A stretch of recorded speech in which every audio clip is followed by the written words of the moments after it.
پیارے دوستو، آج کی اس ویڈیو میں ہم بات کریں گے مقدس متی کی انجیل، اس کا 10 باب، اس کی 37 سے 42 آیت میں تمام مسیحیوں کے لیے بہت ہی خاص ہدایت ہیں، اور اس کے لیے ہر مسیحی کو تیار رہنا چاہیے، کیونکہ خداوند یسوع المسیح فرماتے ہیں کہ جو کوئی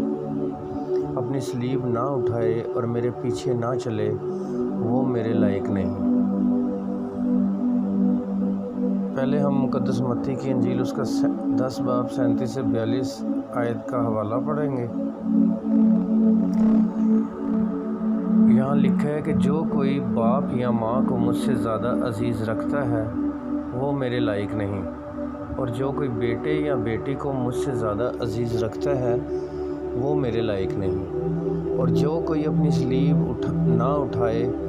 اور میرے پیچھے نہ چلے وہ میرے لائق نہیں، اور جو کوئی اپنی جان بچاتا ہے اسے کھوئے گا، اور جو کوئی میری خاطر اپنی جان کھوتا ہے اسے بچائے گا۔ جو تم کو قبول کرتا ہے وہ مجھے قبول کرتا ہے، اور جو مجھے قبول کرتا ہے وہ میرے بھیجنے والے کو قبول کرتا ہے۔ جو نبی کے نام سے نبی کو قبول کرتا ہے وہ نبی کا اجر پائے گا، اور جو راست باز کے نام سے راست باز کو قبول کرتا ہے وہ راست باز کا اجر پائے گا، اور جو کوئی شاگرد کے نام سے ان چھوٹوں میں سے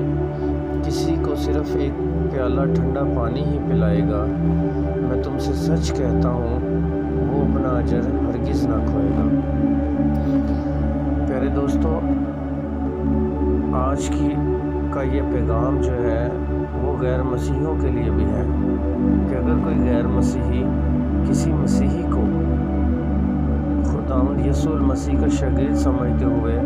پانی کا ایک ٹھنڈا پیالہ بھی پلا دے گا تو وہ اس کو بھی اس کا اجر ملے گا۔ جو مسیحی کو قبول کرے گا وہ خداوند کو قبول کرے گا،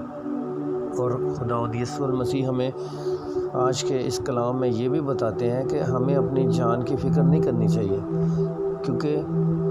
اگر ہم اپنی جان کو بچائیں گے تو ہم کھو دیں گے، کیونکہ جب ہم اپنی جان کو بچانا چاہیں گے تو ہم مسیح کا انکار کریں گے، اور جب مسیح کا انکار کریں گے تو پھر ہم اپنی جان تو بچا لیں گے لیکن ہم حقیقت میں اسے کھو دیں گے۔ اور صلیب اٹھانے سے مراد دوستو یہ ہے کہ اپنی زندگی میں جتنے بھی دکھ، پریشانی، تکلیف ہیں ان کو سہنا۔ خداوند یسوع المسیح کے نام کی وجہ سے جب لوگ تنگ کریں، پریشان کریں یا آپ کو برا بھلا کہیں تو اس بات کو سہنا جو ہے وہ صلیب اٹھانے کے بارے میں، زندگی کے دکھ اٹھانا جو ہے وہ صلیب اٹھانا ہے، کیونکہ خداوند یسوع مسیح فرماتے ہیں کہ اس راستے سے گزر، اس راستے سے چل جو راستہ سکڑا ہے، کیونکہ تنگ راستہ جو ہے وہ خدا کی بادشاہی کو جاتا ہے، لیکن جو راستہ کشادہ ہے وہ موت کو جاتا ہے۔ کیونکہ اگر ایک انسان اس دنیا میں عیش و عشرت کی زندگی گزارتا ہے، اس دنیا میں سکھ کے سارے مزے لے لیتا ہے، تو اس کے لیے آخرت میں دکھ ہی دکھ ہے۔ اس لیے خداوند یسوع مسیح فرماتے ہیں کہ تنگ راستے سے گزرو، کیونکہ وہ بادشاہی کو جاتا ہے، اور جو کشادہ راستہ ہے وہ اس دنیا میں تو عیش و آرام ہے لیکن وہ راستہ آگے جا کے سکڑتا جاتا ہے اور وہ دوزخ کو جاتا ہے، یعنی جہنم کو جاتا ہے۔ تو پیارے دوستو، جو سب سے امپورٹنٹ بات خداوند یسوع مسیح نے کہی ہے وہ یہ بھی کہی ہے کہ اگر کوئی شخص جو ہے اپنے باپ یا ماں کو مجھ سے زیادہ عزیز رکھتا ہے، یعنی وہ خدا سے محبت نہیں کرتا، وہ اپنے ماں باپ سے زیادہ محبت کرتا ہے، تو وہ بھی خداوند کے لائق نہیں ہے۔ تو یہ وہ چیزیں ہیں جن پر عمل کر کے ہم خداوند کی مرضی کو پورا کر سکتے ہیں، کیونکہ خداوند یسوع المسیح جب دنیا میں آئے تو انہوں نے ہمیں یہی سکھایا کہ ہماری نہیں بلکہ خدا کی مرضی پوری ہونی چاہیے۔ جو میں چاہتا ہوں کرنا لائف میں وہ نہ ہو، بلکہ جو خدا چاہتا ہے میری زندگی میں کرنا مجھے اس کو آمین کہنا چاہیے۔ مجھے یہ دعا کر کے سونا چاہیے